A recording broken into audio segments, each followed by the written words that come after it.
Jadi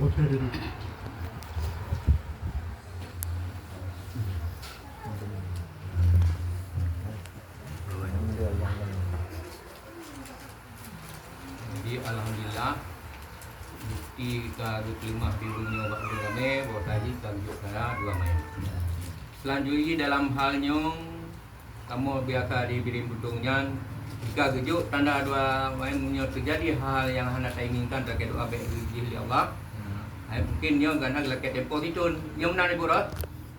Karena dalam perjalanan ke nak cengcong kau yang kagejuk 2 macam yang menggolep urang indong atau beragam katanya tetap hanya lebih-lebih. Tetapnya kembali 2 macam.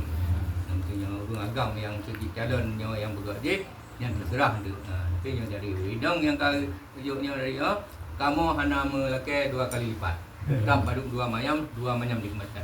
Jadi kanun kampung kamu lebihnya.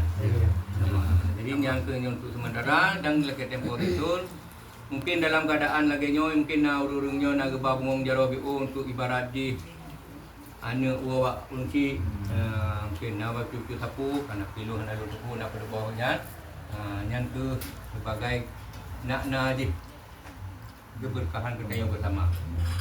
Mungkin untuk yang dapat sampaikan lain long yang masukkan tu saya sampaikan kembali. Jadi yang nak sambung lo lagi tunggu. Jadi anak untuk syukur alhamdulillah orang bahagianya dengan kehadiran Bapak dalam rangka ya pinang salah satu bungong yang di kampung kamu alhamdulillah mungkin muka akan sama hadong warga kamu lah insyaallah. Kemudian mbaknya mungkin hadiah bawaan ibu bapak mungkin bungong jaro di sini ada pihak keluarga mengucapkan terima kasih.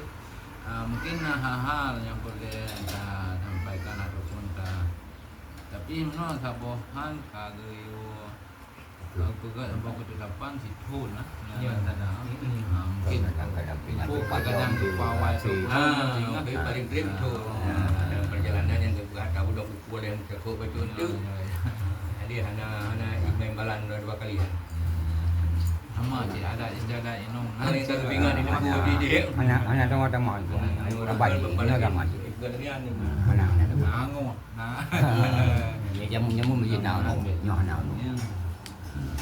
mungkin ataupun menyeka kejadian yang memang kehendak Allah pada saya ya yang namun natanya tetap lebih best mungkin hanya enan kamu jangan masyarakat harga digata misalkan belum bersih bantuan bagi pada masyarakat usaha jemaah boleh jemaah ada kekurangan baik penyampaian bantuan.